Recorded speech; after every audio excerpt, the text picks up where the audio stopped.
Hello, this is Don Victor, author of Drawn to Win, host of the podcast Drawn to Win, the director of the Academy of Composition, and the creator of the Core 80 Experience, also known as the See and Grow Rich in Art video course, which you can find out more information at core80.com. This is the Drawn to Win podcast, where I have the incredible privilege to draw artists from around the world into fun and meaningful conversations around art and life, and yes, maybe even a little food. You can hear us each week on iTunes, Stitcher, SoundCloud, and YouTube. So make sure you subscribe so you always have a seat among friends. Let's get into the show. Holy Spirit, I just want to welcome you into this beautiful conversation. I want to understand in a deeper way majesty, because that's what I see in Ron's beautiful paintings, majesty. And so, Ron, I welcome you into this beautiful conversation, and welcome to the show. Oh, thank you. Glad to be here. So, Ron, at some point, I do want to hear what your thoughts are. Well, let's just go there. When I look at your work, there is so much in your work that I just find absolutely powerful in the sense of beauty. And yeah, man, it's absolutely incredible. From the way you use your colors to your values, the way that the images are alive. There's a thing I call change of charge, which you're a master of. And all of that comes into this place. And so I wanted to find out from your perspective, how would you describe the word majesty?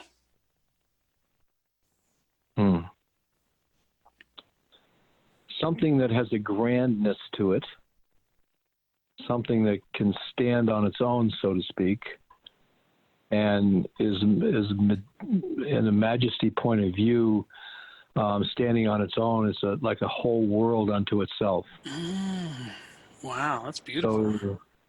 So you could sort of, sometimes what I'm trying to do in a painting is to get it to a point where people can almost jump into it and lose themselves, visually, obviously. I just had a Facebook person send me a Facebook comment on a painting, and she described on for 3 paragraphs what she saw in the painting, and then asked me if I saw the same thing when I was painting it. And I told her truthfully, no, but I really like the way you saw it. That's beautiful. So, from a majesty standpoint, if I hit her that hard where she was visualizing all sorts of emotions and so on, then I feel that it was a successful painting. Indeed. Yeah, you moved her. So what are you working on? And we're going to stay on this idea of majesty, because I think that's just a great word. And maybe you don't relate to it with your artwork, but I'm going to use it because that's how I relate to your artwork. Sure. But what are you currently working on? Currently, I'm working on a set of paintings that are highly layered.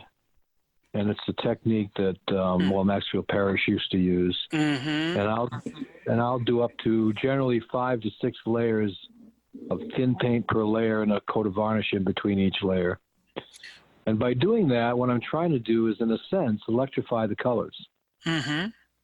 Not get them fluorescent in a particular sense, but get them to a point where you can almost, somebody else described one of my paintings, they said I could eat it. Because of the color. So I'm really trying to see how far I can go with layering, and you can only go so far in terms of the number of layers, because Maxfield Parrish used to use up to 20 layers, and the result is all of his paintings are cracking today. So he kind of overdid it. So I'm trying to limit it to 5 or 6 and get that same effect where the light passes through all the layers, bounces back, and those various layers act like almost like a prism effect.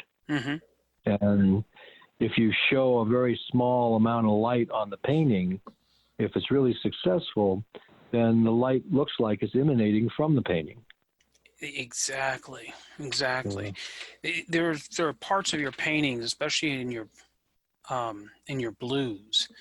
Like there's this one painting where there's like a reflection. It almost feels like there's moonlight actually coming out of the water itself. And and when you say Maxwell Parrish, that absolutely makes sense to me now. I'm like, oh, okay, that's what that is. And is like, how did you stumble upon it? Like, what led you to wanting to try this new technique and get these effects? Well, for years I've been doing a lot what I would consider to be tonalist work. Mm-hmm. And I was drawn to Barbizon painting techniques and tonalism through another artist named Dennis Sheehan. Okay. And I painted with him for a couple of years, actually. And in the tonalist work, you do glazing, not so much layering. And glazing usually is one coat over another, as opposed to having various coats of varnish. So when I really started studying Parrish and reading a lot about his technique, I was kind of, I don't know, almost dying to try to start that and see how far and how much intensity you could get out of that kind of painting technique. So it's something that I'm really diving into. Now, if I'm correct, Parrish sometimes would take a year on a painting, right? Because he had to let these layers dry, correct? Yeah, he would dry them outside. Yeah. In the sun, and be very, very careful about it because he didn't want any dust particles to get on it. And he would always do a block-in painting, underpainting, usually with using ultramarine blue as the block-in. And there was a particular blue that he particularly liked that stopped being made because it wasn't being sold that much. And he went into a fit of depression for about a year and hardly painted at all until he found a replacement color that he finally liked. Wow. Wow. That's that's a love, I guess, for his painting. And so how long do you let your layers dry then between each layer? Well, it depends on whether I'm doing oil or acrylic. I do both.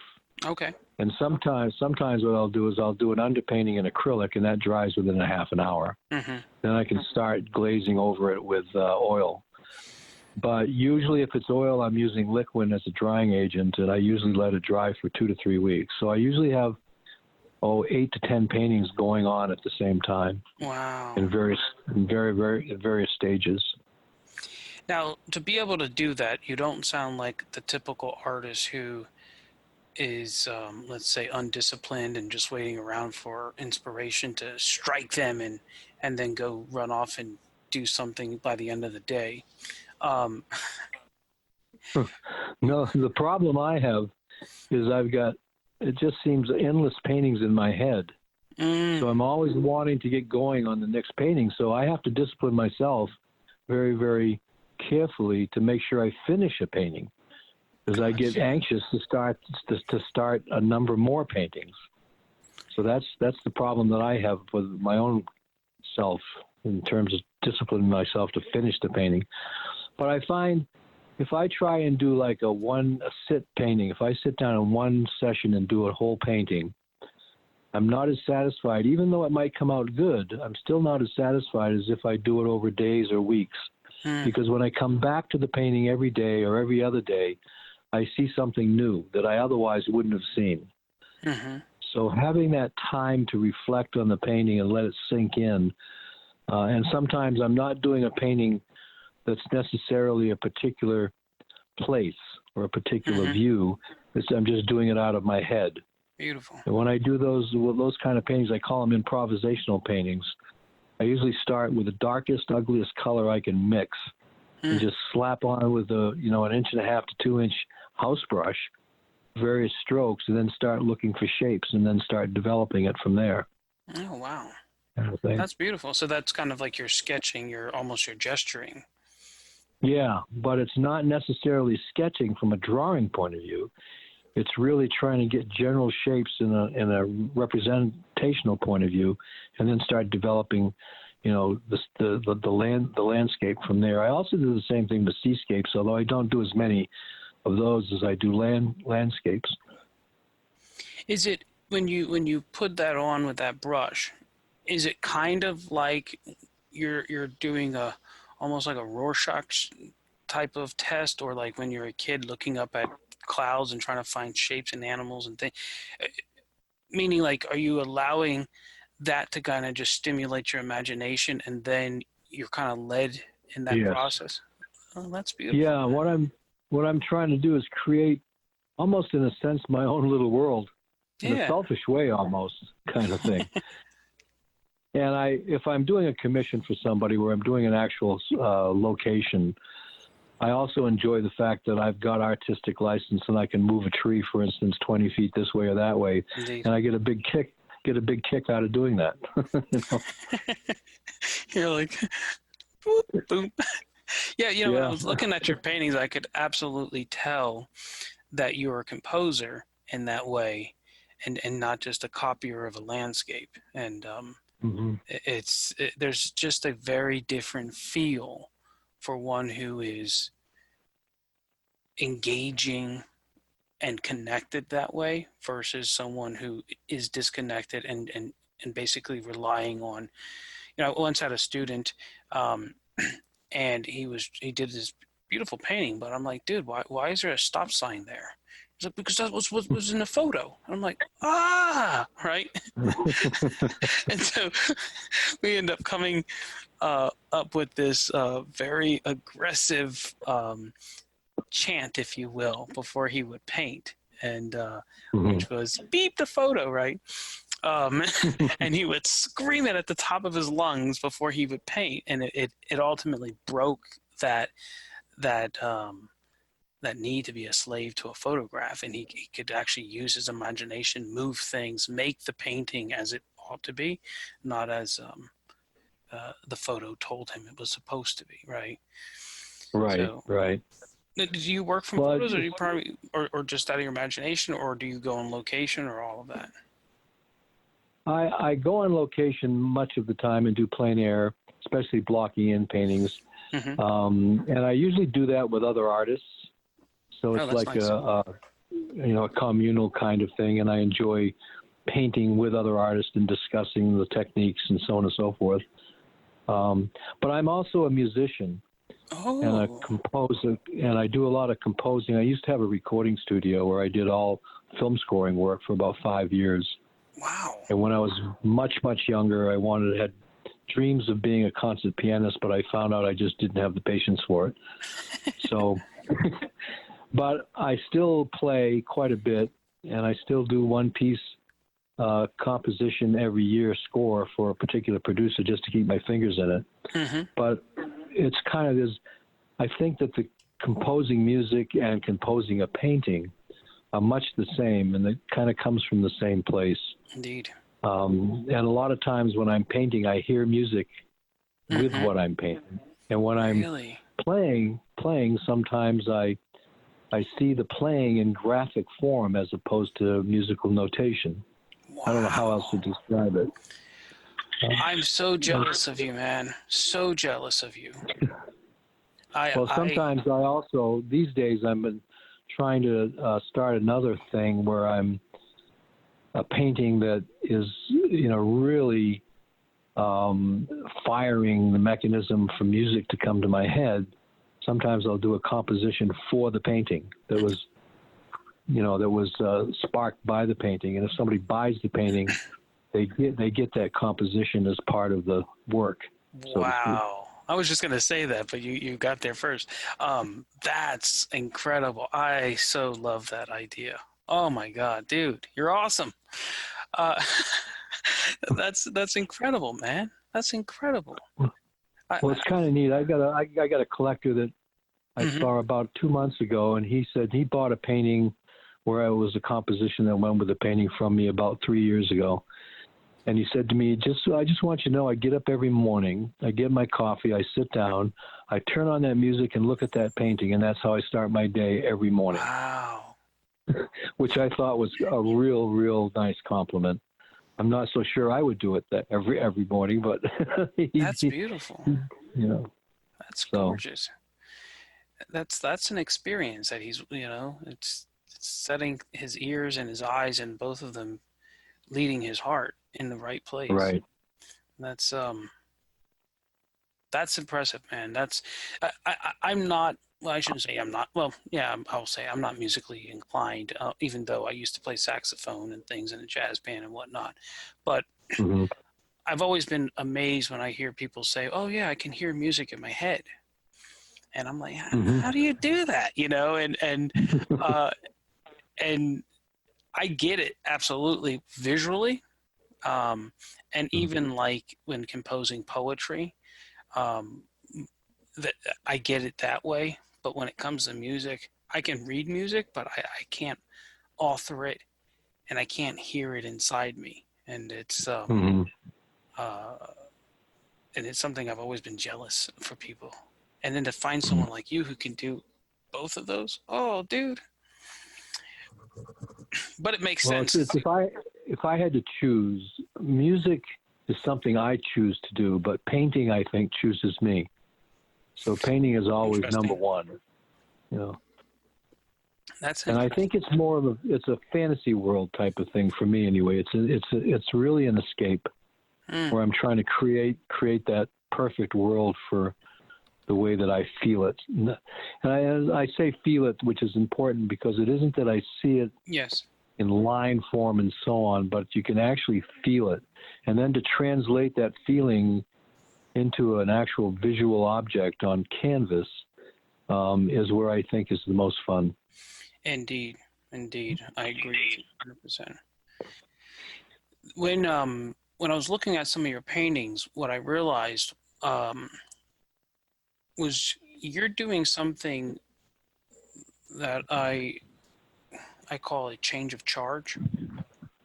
And so what that means is, I was reading this book years ago by Norman Rockwell, and he said one of the keys to his success was his ability to make someone feel two emotions inside one image. And being able to feel two emotions means that there actually then becomes a state of change, right? A state of consciousness that changes. And that shifting of going from one feeling to another moves you through time. It triggers this experience within inside of the viewer. And what I noticed in, I think, every single painting that I looked at with yours, you had these two very, very distinct charges. And let's say a charge would be like, if you looked at one part, there might be this aggression or let's just say an aggressive feel to one part of the painting. And then when your eyes drop, it becomes this very tranquil quietness, right? And so having that experience of going back and forth at that to that, that combination of sound or visuals is amazing. And you do it, and there's this beautiful harmony that goes between the two. It's fascinating. Do you recognize that in your own work, or that you do? Well, I think it's interesting the way that you verbalize it. I think I do somewhat what you're talking about. A lot of times I consider a painting as like it's like a symphony, and within that symphony, all the instruments have to play their part correctly in order for it to be a beautiful piece of music. And when you're painting a painting like a symphony, you've got all these instruments that you're using, which include brushes and paint and color and all the things that you have to use. But you've got to get it all right. And then comes what I think is the most important part of the painting, which is the composition. And the composition, I think, is where you get the tranquility, where the color is where you get, that other part that you were talking about. Absolutely. And color, if it's done, I think, in the right way with the various colors, you can make a painting, in a sense, sing, where, it almost vibrates, literally, physically. I saw a painting. It was an abstract painting last week by a particular abstractionist. And to me, the painting vibrated so much, my eyes, I thought, were going to just bug out of my head. Did it trigger pain in you? Not pain, no, not at all. It triggered almost a high in a sense. Wow, interesting. And I talked to him for a couple hours because I really wanted to understand how he got that and was he aware of it. And he was very much aware of it, and very much that was part of what he was trying to accomplish with the painting. Beautiful. You have to tell me who the artist is then after the show so I can reach out to him and get him on the show. Sure. I have a very hard time going to art galleries, contemporary galleries, because my eyes get so sensitive to the compositions, or sadly to say, the lack of composition in so many paintings, that it does physically hurt me, right? Because my mind is reading. It's kind of like if you're reading in English your whole life, and then all of a sudden, like, you're forced to read broken, distorted sentences, and your brain begins to hurt trying to figure it out. And then, right. And so, outside of the surface subject, there's that composition that's underneath, and sometimes it's a symphony, like in your work, but a lot of times it's just noise, and so it becomes very, like, sometimes I'll go online and just look at artwork, and I have to just stop because it literally just, it's physically painful. And I don't mean that in a rude way. I just literally mean it physically is painful to my eyes. And then on the other hand, you have this artwork that's just like you could just live inside of. It's like, yeah. Galleries are hard to hang.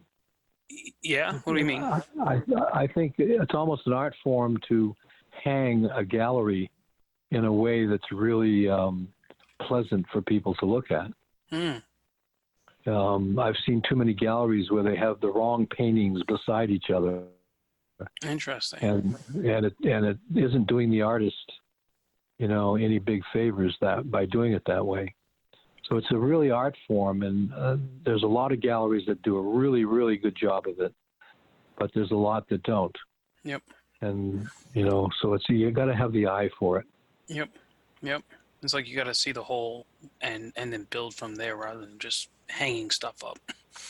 Right. There's an interesting art museum here in Erie, and I wasn't sure how I liked it at first, but when I first walked in, they had these very tall walls, and the walls were just literally covered in paintings and photos and all kinds of things, right? And at first I wasn't sure if I liked it or not, but then as you walk through it and your eyes just looking around, I actually enjoyed it. And so I talked to the director, and he's like, yeah, what we've created was Instagram, right? Like you're just scrolling through, or Pinterest, where all these, images are there. And I was like, wow, that's kind of brilliant. That's kind of, and it actually does work. It was just a different approach, and but it worked very, very well. So I have a question for you. One thing I noticed in your work is you have this incredible sensitivity to values. And so I was wondering if you could share a little bit about how you approach values, how you control them and maybe plan them. And what's your relationship with that? Like how did you develop your sensitivity to your values? I think it came from always trying to create depth in a painting. And I do that mostly by values. The further away, obviously, the values get lighter and so on. So it was just a sort of, it happened because I was trying to get that depth value and from the foreground to the background. And because I live in New Hampshire in the White Mountains and so on, I'm always looking at scenery that has incredible depth to it. Interesting. So I'm always trying to get that. The second thing is with values is trying to get the values to a point which sometimes is difficult, so that you can tell the difference between one part of a hill, for instance, and model it in such a way that you get values to create another part of the hill in the same plane. And values, I mean, I find, for instance, mixing values with green color is the most difficult to do, where I find mixing more earth-like colors such as ochres and, umbers and so on and so forth is far easier to do. But that's just me, I think. But it's all about valuing depth and what I call trying to paint air, literally. Wow, that's beautiful. Trying to paint air. I might have to steal that one from you. That's beautiful. It's interesting when someone looks at the values in your painting and now understanding your musical background here. It really does, the word symphony comes into play again, right? And as your eye moves through these paintings, there's a lot of the painting where it's moving through these, like a melody where it's kind of all within that same harmonic range, and then all of a sudden it's like, it's like it's like you jump up and now you have these hard contrasts, right? But they're just at the right moments, and they make pops, and then they come back down, and it's really, really, it's a really cool experience to visually float through your images like that. And well, I think value also for me, it's funny. For instance, a lot of times I'll sit down to play music on the keyboard and just improvise for the fun of it. And sometimes I'll go on for like hours. And one time I was playing for hours and I got tired. I kept playing and I fell asleep while I was playing. Wow. I woke up probably 2 or 3 seconds later and I was still playing. Wow. And you get into this zone where it just happens. You're not even thinking about it.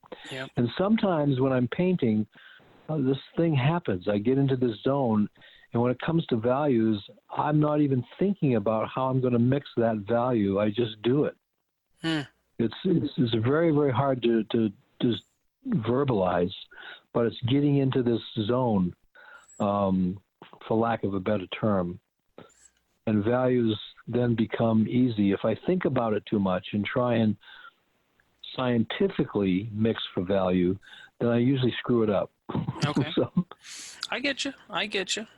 Sometimes getting up in our head, it's easier to feel an answer versus trying to think it through. Because, Exactly. Yeah. And one of the other things I noticed in your work, which I was really appreciating, was your compositions are actually quite simple. They're not really overly complicated.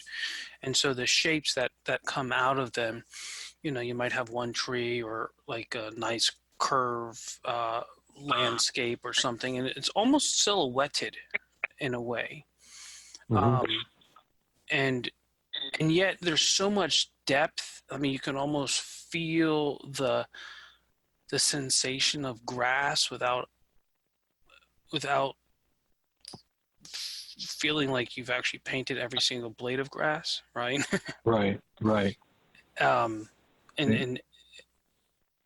so talk to me about a little bit about like the shapes and the subjects in your paintings. Like, Sure. how are you approaching that? Well, unlike other people, I think sometimes I'll start a painting and all I'll concentrate on doing first is what's furthest away, which is the sky and the clouds therein. And I'll freeform the clouds, and I call it freeforming because I'm not trying to really think about the design of the clouds as much as I think nature just makes it happen randomly. Once I get the sky to a point where I'm happy with it, then I start thinking about sort of duplicating some of the shapes that came out in the sky, especially in the clouds, in the trees and so on and so forth, because then you get harmony. Yes. When you're doing that.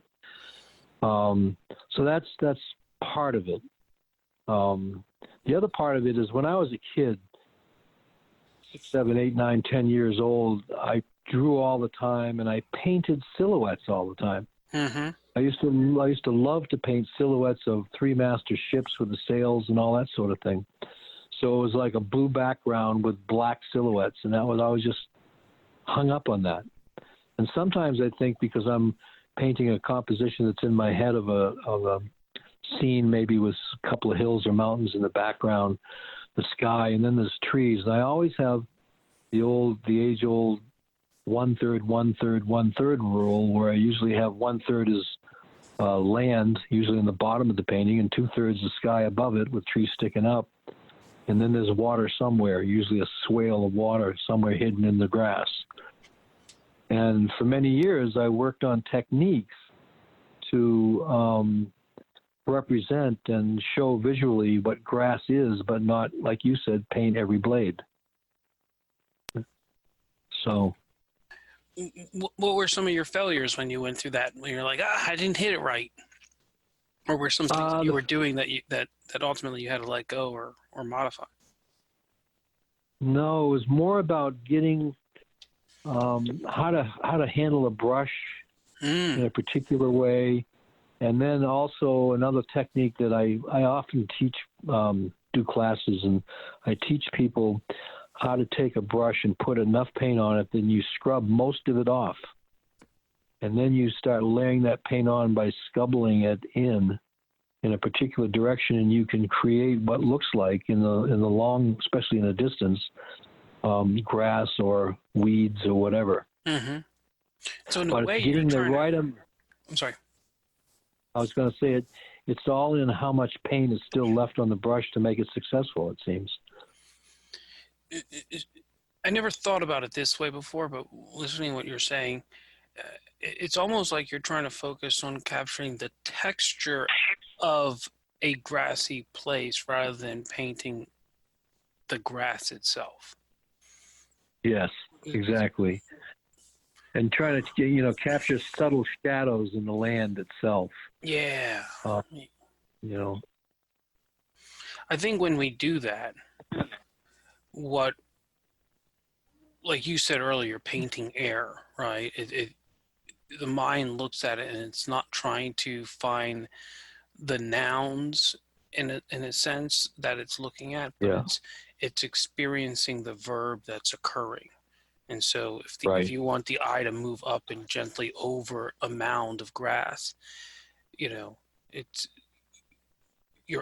your eye moves up and over, we're feeling almost like we're floating through that experience. And it was funny. I think it was George Lucas said when he was making Star Wars, he said one of the things that set him different than the other people making films was that they built these incredible what's the word I'm looking for? Scenes, right, where people are acting on and stuff. But even though they built these incredible scenes, that's not actually the word I was looking for. Props, yeah, all that kind of stuff, right? Yeah. Well, he said what happened was they were so focused on the story that even though they built these incredible props and stuff, they didn't waste camera time trying to show it off, right? Mm-hmm. Where other people, if they built this incredible prop, they wasted time showing, oh, look at our cool prop, right? Our special effect or whatever. And then that decreased the amount of time that they could tell their story.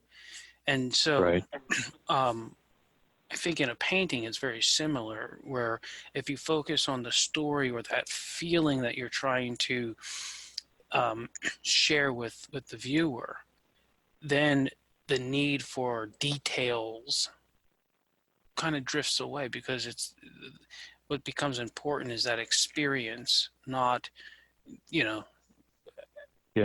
every little detail.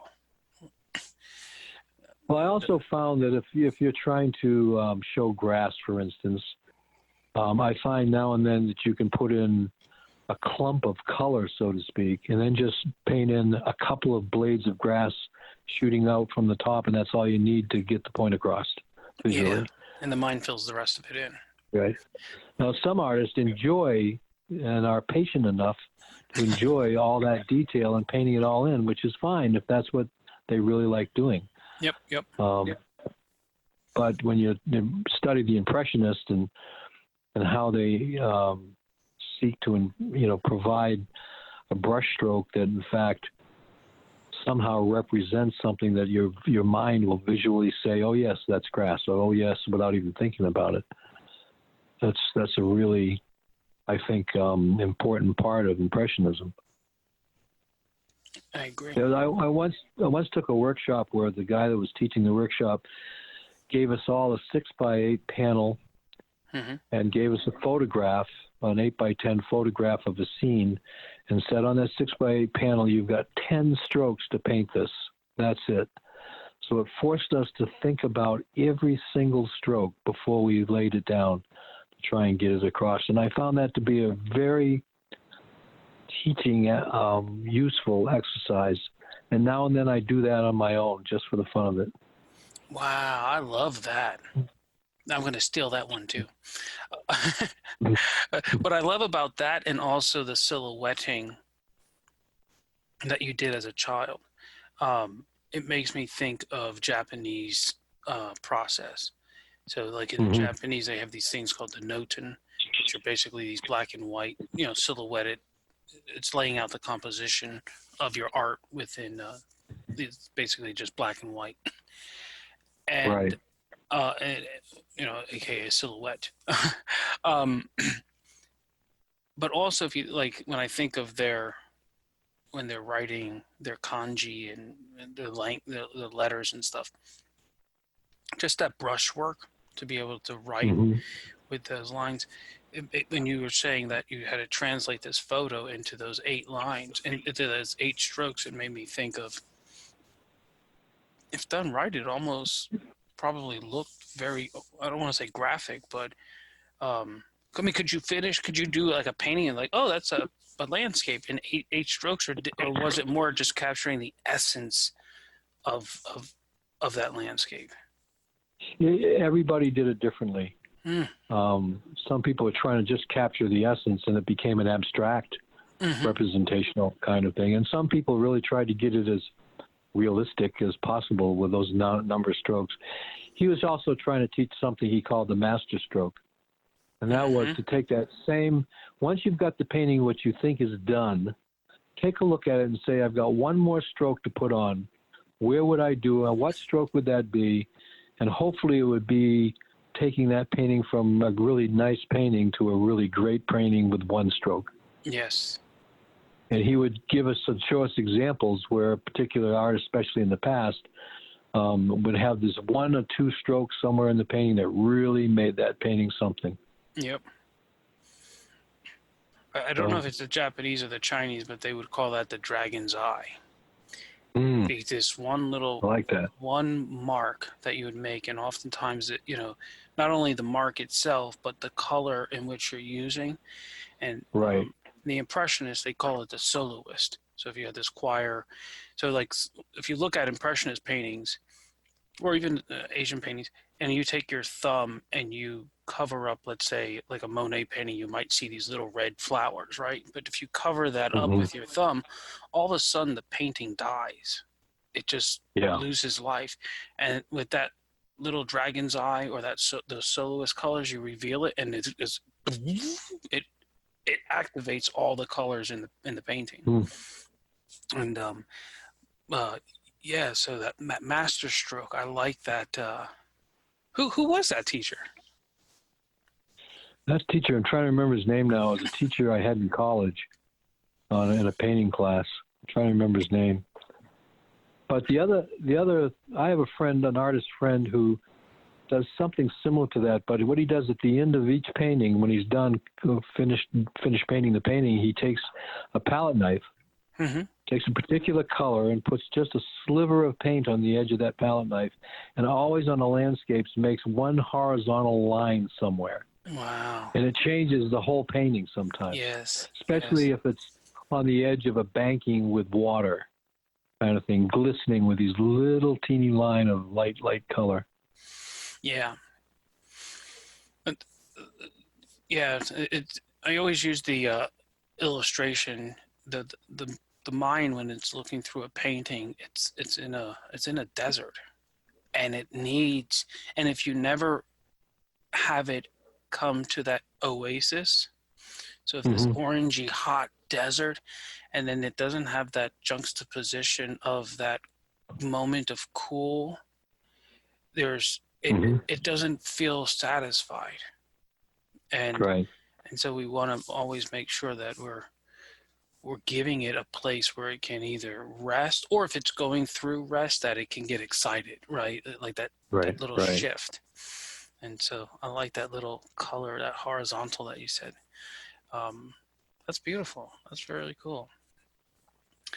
I saw on one of on your Facebook, I believe it was, that you posted a little study, and you're like, "Oh, this is a study for a painting."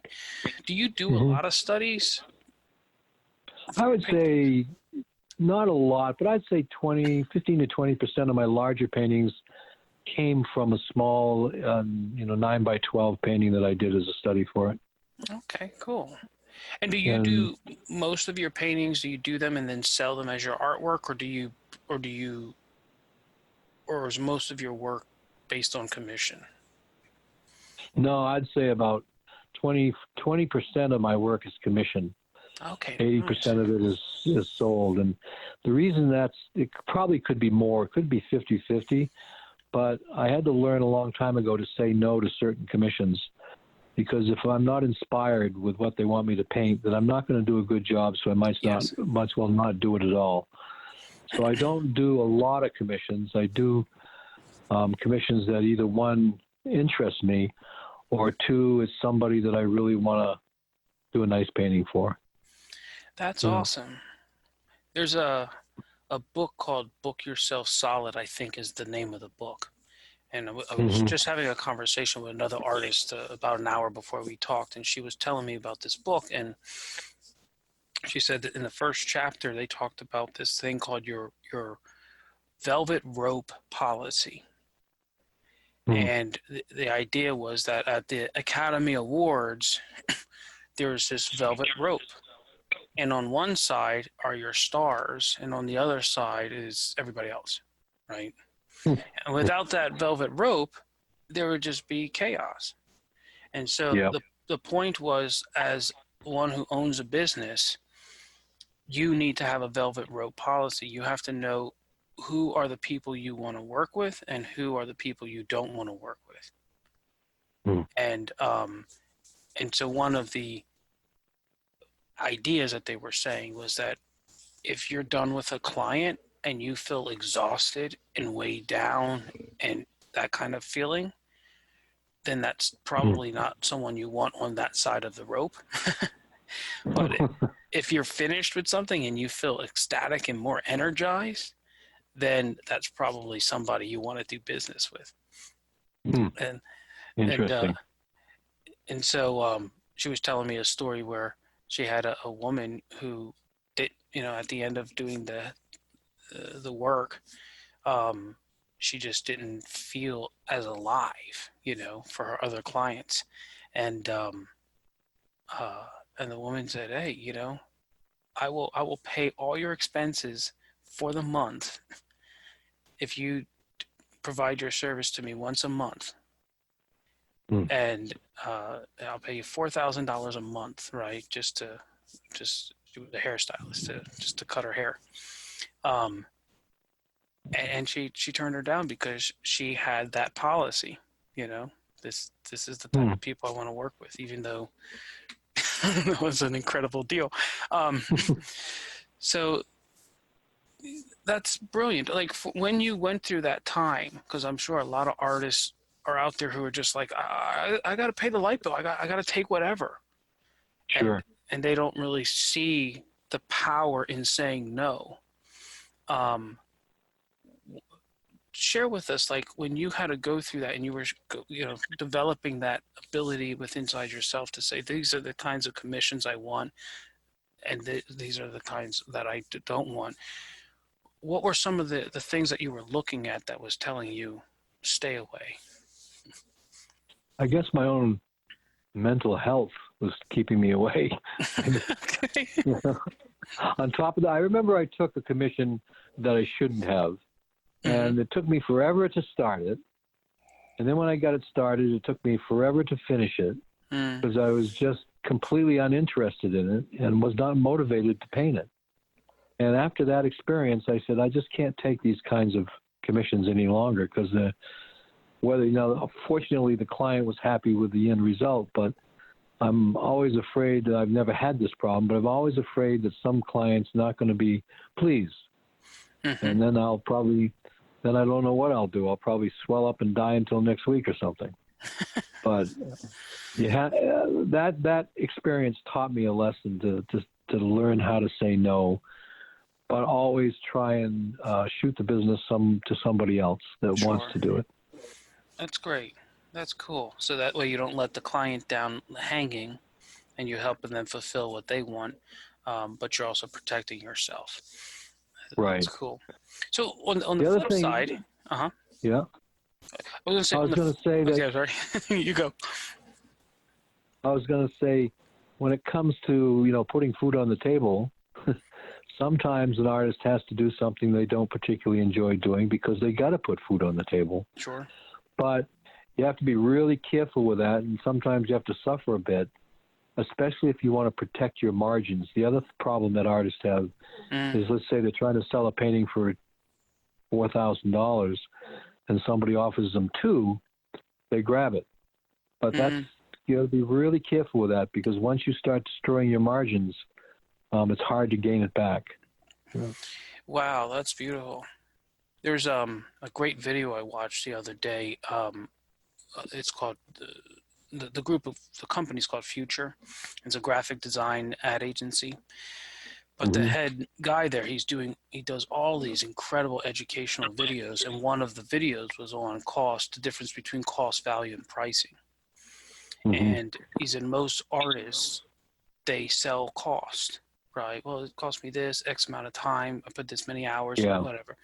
And they don't understand what they need to do is set a price based on value. And within that, then you have profits and margins, right? And like you're saying, you need to protect that margin or, you go broke and you're not feeding your family anyways. So. Yeah, you have to be careful with the fact that I get this question a lot. Somebody say, how long did it take you to paint that? And my response always is a lifetime. Beautiful. Because once you tell them how many hours it took to paint a painting you're charging $6,000 for, they'll go, wait a minute, that's $400 an hour. I'm not paying you $400 an hour. Yep.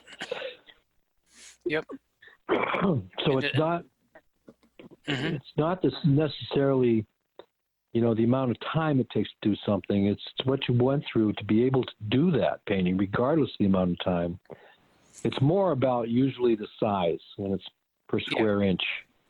Yep. Usually that's how most artists price it. And one strategy when talking with a client about that, and maybe you've experienced this, is a lot of artists make the mistake about talking about themselves and the artwork and the process rather than facilitating a conversation where the artist, where the potential buyer can actually talk about what they're feeling with the painting and build that and help facilitate that emotional connection to the painting. And now you're building and focusing on the value of the painting. It doesn't matter if it took 10 hours or 10,000 hours to do it.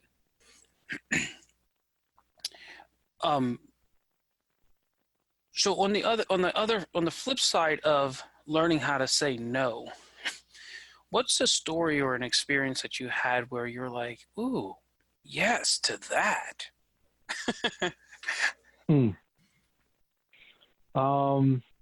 That's a good question. That's why I host the show. I think somebody I painted a scene for, a commission for, who lived in New Hampshire in the summertime and lived in Bermuda in the wintertime. Oh, wow. And I painted a scene of their backyard in New Hampshire that they then took and hung in their place down in Bermuda. Wow. Then they called me and said, "We got another idea. Would you like to come down to Bermuda and paint our scene from here, and we'll hang it back in New Hampshire?" That's fun. So that was like, that sounds like fun, kind of thing. And it ended up being a really good client who ended up buying over time, I don't know, 9 or 10 paintings finally. Wow. But it was getting that chance to go down there specifically to do that commission in a really neat place that visually was, a lot to paint. That's beautiful, man.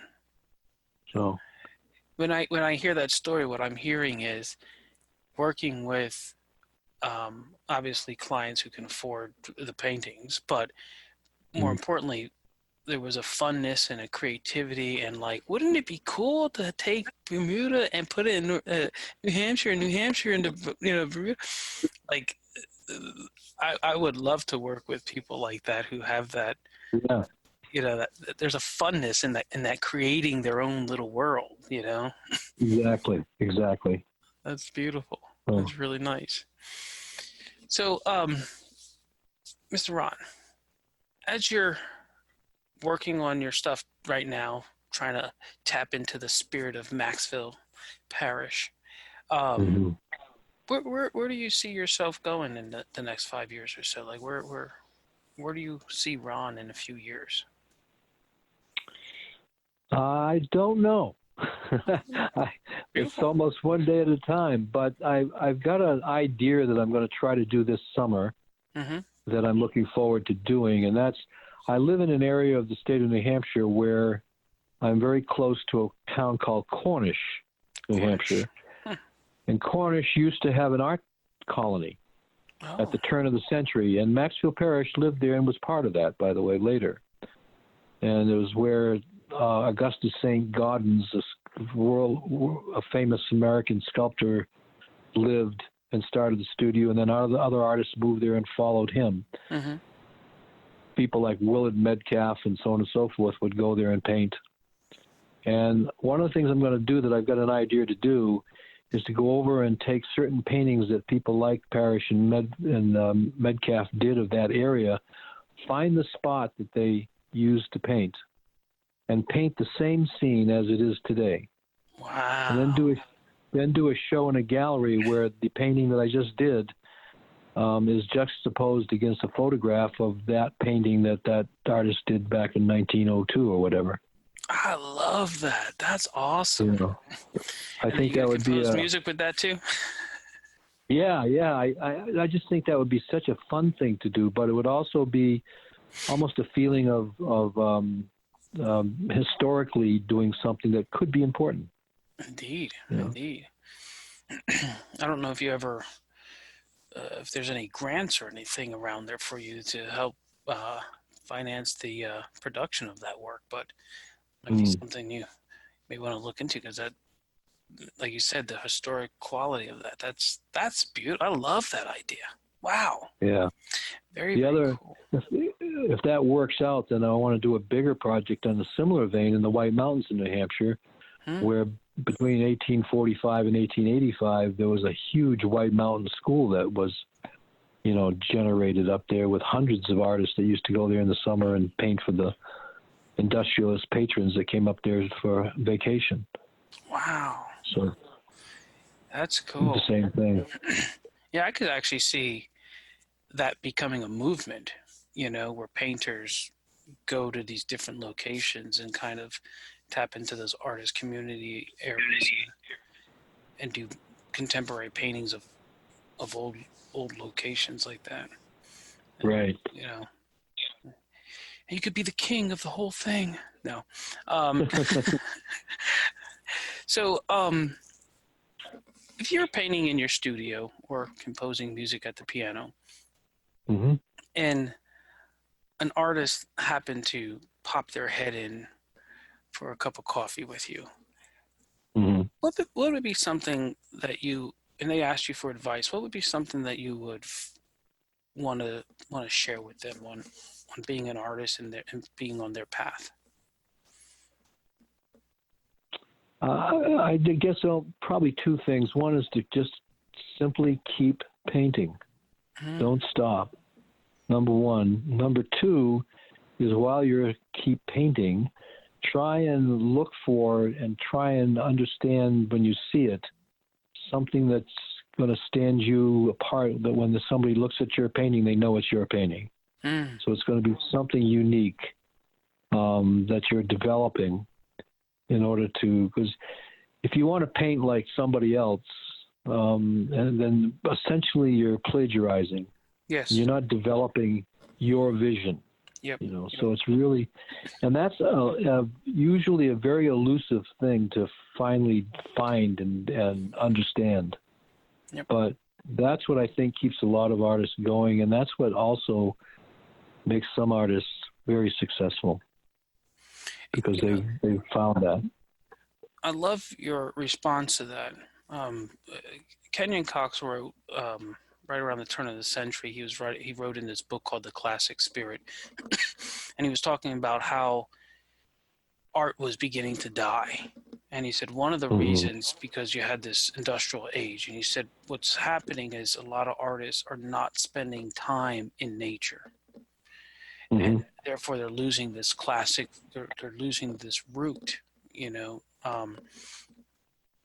and when I was looking at your work, I was like, ooh, you're tapped in.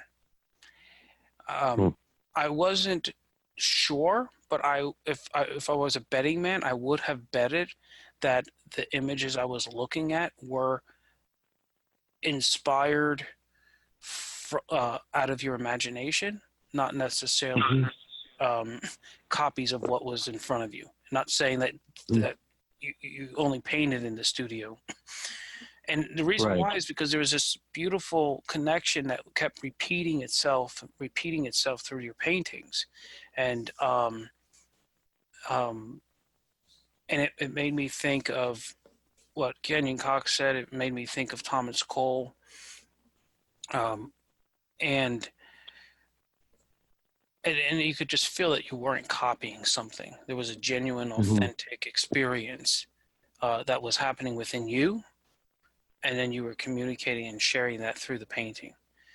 And and honestly, I find that to be quite rare because so many artists are, even if they're doing a plein air, they're still in the mindset that they're still trying to copy the trees and the landscape, and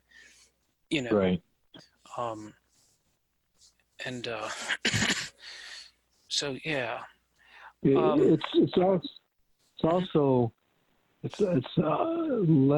try to tell artists, as somebody that's learning art, to let themselves go and let their eyes open up. For instance, a lot of artists don't realize that the old masters, especially the Hudson River School masters, there was always green, some hint or value of green in their skies. And it made a huge difference. And there was also usually a hint of ochre in the skies. I remember once I did some paintings for somebody that wanted them to look old, like the old masters paintings. I remember getting the painting completely done as though it was a contemporary painting, and then just staining the whole painting with a light stain of yellow ochre. And it turned it into what looked like something that was done in the 1850s. Wow. And it was a very simple thing to get it to look that way. And I remember thinking, if you can do that with one coat of one particular shade of color of paint, what can you do to hide, almost in a sense, different colors in places you ordinarily wouldn't think they belong? But what's that going to add to the painting? Yeah. And when you study people like Parrish, especially in the skies, it was fluorescent green at times, almost, type of thing. So it's also look beyond what is so obvious to everybody, but look beyond what is not so obvious, and that could become the masterstroke, essentially. Yes. And that's, oh my gosh, spot on. And that's what when we first started this conversation about majesty, that I think is what you're connecting to, right? When you're able to look past, in a weird way, that physical realm into Right. this other real living experience, and then to commune with it, and then have the privilege to communicate that. And Mm-hmm. but you have to be able to see and hear, and that's not with your eyeballs and your ears. That's Right. Right. perception. Um, so, The other thing mhm. that may sound a little esoteric, but How dare you speak esoteric? is I often tell someone in the classes, I often say, try to get in touch with your subconscious, because Mm-hmm. especially where I live, where people live in New Hampshire, there's like a painting around every corner. Mm. And sometimes there's scenes that will make an impression on your subconsciousness that subconsciously will come out in your painting if you allow it to. So it's Nice. try and connect with that if you can, and let it flow out, so to speak. How do you do that? It's getting into that zone I was talking about Mm-hmm. earlier, where I literally have no sense of time. All of a sudden I look down, it's 3:00 in the morning. Mm. And the rest of the time, and I started painting at, say, 7:00 in the evening, I was just having such a good time, I lost myself. It's like losing yourself into something. Wow. And sometimes while I'm halfway through a painting, I'll be imagining, what I want to make this scene something I would want to walk through. Mm-hmm. What would that be? What am I going to change, add, or whatever? It might be color that I'm going to finally subconsciously come to terms with, or it might be an object, or it might be moving that tree another 10 feet or whatever. That's beautiful, man. That's So, beautiful. my wife Uh-huh. often tells me that I almost 100% of the time live in my head. I don't know the art. I think it was Sargent who painted a painting of, I don't know the other art. I think it might have been Manet. It was two famous artists, and one was painting the other. Mm-hmm. And it was very interesting because there were two people in this painting. There was the artist, and then there was his wife. And what was strange was, when you looked at the composition and analyzed the design behind it, the commentary that the design was articulating was that this artist was so consumed in his painting that he was kind of trapped in his own little world, right? Mm-hmm. Which makes total sense. But then on the other hand, like, you then saw this woman sitting there who was his wife. Mm-hmm. But if you extended every line that composed the wife, not one of those lines touched the artist. Mm. So she was, it was like he was married to this painting and she was just there, right? And Right. it was very interesting. I believe it was a Sargent painting, because what I like about Sargent is, a lot of times when he's painting, he'll do a self-portrait or whatever, or he'll do an artist painting. And if there's a woman in the scene, they're usually touching, they're connected, And so Yep. I don't know his life, but I would assume that he probably had a very healthy relationship with his wife. And she was part of that experience, where I think he was observing the fact that this other artist was kind of just off in his own place, and to the point that there was this very strange connection. It was very profound painting. And I'm terrified to ask you. How long have you been married? Well, this is my second marriage. Okay. And we got married, let's see now, 35 years ago. What? That's Yeah. beautiful, man. And my first marriage was 10 years. Dang. And she was an artist as well. Or still is an artist, I should say. Okay. So being married has been 45 years. Wow. So could I ask you, because I'm looking to enter my second one. With who yet? But I'm kind of preparing myself for that. I was getting a little cynical there for last few years, but then something recently happened where I'm like, no, this is beautiful. I'm looking forward to entering into this kind of thing. Well, I can tell you from experience, it is better the second time around. That's what I heard. Now, why, if you don't mind me asking? Like, what I in you think, was for different? instance, it's knowing myself a little better. Okay. Because my first marriage failed, partially because of my inabilities to understand myself. Mm-hmm. It made me enter the second relationship in a more aware way of, looking at things and so on. So, and, realizing that marriage is definitely something you have to work at. It usually doesn't, and so on. It's just not going to be roses all the time. Yep. So I think it was just simply that. Yeah. That's cool, man.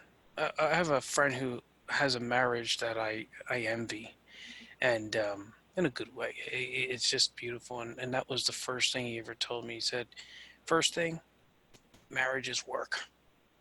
Yep. And two, marriage is freedom. And I'm like, what? Isn't it supposed to be like a ball and chain? What are you talking about? He's like, nah, man. He's like, marriages die once you start placing expectations on people.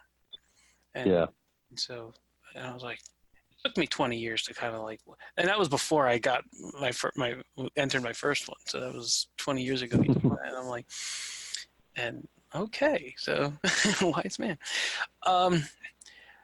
So, Ron, my favorite question for you is, what do you like to eat? What do I like to eat? Usually anything Italian. Okay. And I'm not Italian by descent, but I, for some reason, love Italian food. Like something specific? No, Pizza. No, nothing. Well, not really. Like, if you could have something Italian tonight, what would you love to have tonight?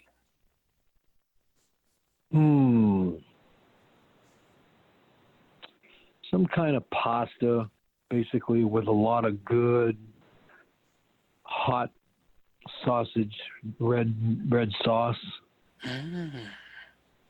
with a good glass of wine.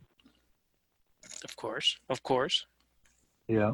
Do you cook? But Italian, I cook a little bit, but I can't say that I do it, in an earnest way or anything like that.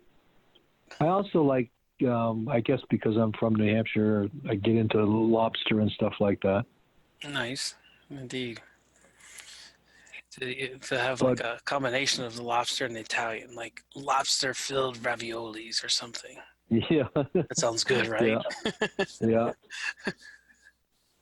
But I enjoy going to a really good Italian restaurant. We've got, fortunately, down in Boston, the north end of Boston, we've got some really great Italian restaurants.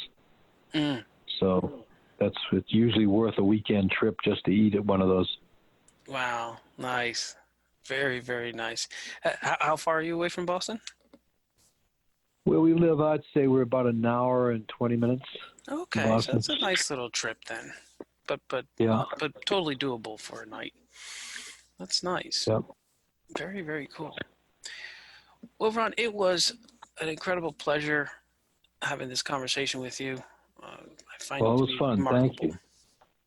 Awesome. In just 30 days, the Core 80 experience teaches you to decode the intentional design underneath great masterpieces. Through video lessons, assignments, and feedback, you learn to recognize the underlying structures like thrust maps, echoes, and gamuts that give master compositions substance and gravitas. Knowing how master artists and illustrators compose their artwork unlocks your ability to give your artwork more meaning and energy. Enroll today and get a 7-day no-hassle money-back guarantee at core80.com.